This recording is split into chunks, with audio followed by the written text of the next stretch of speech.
ये कहानी शुरू होती है अभिषेक से। वह अपनी बहन की शादी में जाने के लिए मुंबई रेलवे प्लेटफॉर्म पर अपनी ट्रेन आने का इंतज़ार कर रहा था कि तभी एक लड़की उसके पास आकर पूछती है, ये मुंबई से हावड़ा जाने वाली ट्रेन कितने बजे तक आएगी?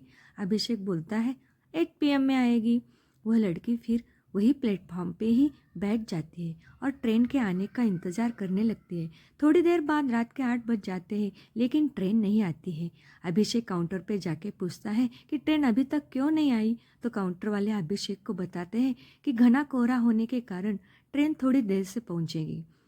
अब अभिषेक उस लड़की के पास जाता है और कहता है कि घना कोहरा होने के कारण ट्रेन थोड़ी देर से आएगी। वैसे आपको कहाँ जाना है?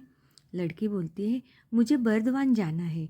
अभिषेक बोलता है, मैं भी कोलकाता जा रहा हूँ अपनी बहन की शादी में। दोनों कोई ट्रेन आने का इंतज़ार करने लगे। दिसंबर का महीना था और ठंड काफ़ी अधिक थी।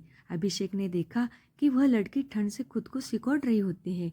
अभिषेक 2 चाय लेकर उसके पास जाता है और कहता है, ठंड थोड़ी ज़्यादा है क्या? आप चाय पीना पसंद करोगी?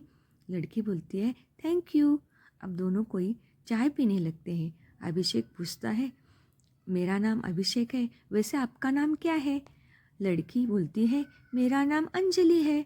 अब रात के 11 बजे गए, लेकिन ट्रेन नहीं आई। अभिषेक ने अंजलि से कहा कि चलो हम वेटिंग हॉल में जाकर बैठते हैं, यहाँ पे ठंड भी बहुत लग रही है। दोनों कोई हॉल में जाकर बैठ जाते हैं। थोड़ी देर बाद अंजलि सो जाती है। अब अभिषेक की आंखें अंजलि को ही देख रही होती हैं। अंजलि की गुलाब की पंखुड़ी जैसे होठों और उसका मासूम से चेहरा देखकर अभिषेक के दिल में कुछ होने लगा। अभिषेक ने खुद को संभाला और अंजलि की तरफ से अपनी नज़रें हटा ली। रात के 2 बजे ट्रेन प्लेटफॉर्म पे आती है। अभिषेक तुरंत जाकर अंजलि को उठाता है और फिर दोनों कोई ट्रेन में जाकर बैठ जाते हैं। अंजलि अभिषेक से पूछती है, आप मुंबई में क्या करते हो? अभिषेक बोलता है, मैं एक कंपनी में सेल्समैन की जॉब करता हूँ। और आप क्या करते हो? अंजलि ने बोला, मैं अभी मुंबई से होटल मैनेजमेंट की पढ़ाई कर रही हूँ। दोनों एक दूसरे से बातें करने लगे और बातों ही बातों में अंजलि ने अभिषेक से पूछा कि क्या आपकी शादी हो गई है? अभिषेक मुस्कुराते हुए कहता है, नहीं, अभी तक तो नहीं हुई। अंजलि, आपकी कोई गर्लफ्रेंड? अभिषेक, नहीं, मेरी कोई गर्लफ्रेंड भी नहीं है। वैसी कोई लड़की मुझे मिले ही नहीं। अंजलि बोलती है, कैसी लड़की चाहिए आपको, ज़रा हमें भी बताइए। अभिषेक बोलता है, बिल्कुल आपकी जैसी। अंजलि बोलती है, मेरी जैसी ही क्यों?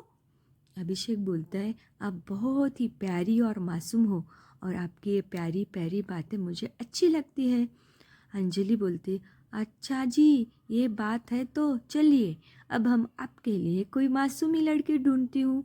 आप अपना फ़ोन नंबर हमें दे दो ताकि लड़की मिलने के बाद कांटेक्ट हो सके।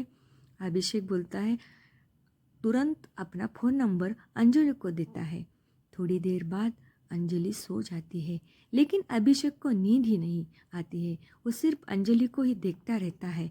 ऐसा लगता है मानो अभिषेक के दिल में अंजलि के लिए प्यार का फूल खिल रहा हो। अभिषेक उस पल अपनी आंखों कैद कर रहा था। वो सोच रहा था कि क्या पता फिर कभी अंजलि से मुलाकात होगी या नहीं। अब सुबह हो गई थी। ट्रेन बर्दवान पहुंचने वाली थी। अंजलि अभिषेक से कहती है, मेरी मंजिल आ गई, अब मैं चलती हूँ। अभिषेक को थोड़ा उदास हो जाता है।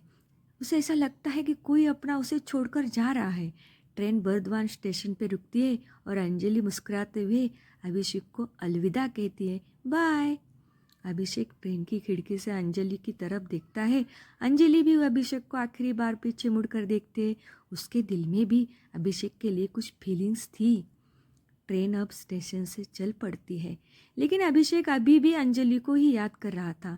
कुछ समय बाद अभिषेक के फ़ोन पे एक मैसेज आता है जिसमें लिखा था, तुम्हारे लिए लड़की मिल गई, उसका नाम अंजलि है और ये उसका फ़ोन नंबर है। अभिषेक ने तुरंत उस नंबर पे कॉल किया और अंजलि ने कॉल रिसीव किया। अंजलि बोली, तो लड़की कैसी लगी आपको? अभिषेक बोला, बहुत बहुत अच्छी लगी। अंजलि बोली, तो शादी करना चाहोगे? अभिषेक बोला, जी बिल्कुल करना चाहूँगा। अंजलि, तो आइए बर्दवान।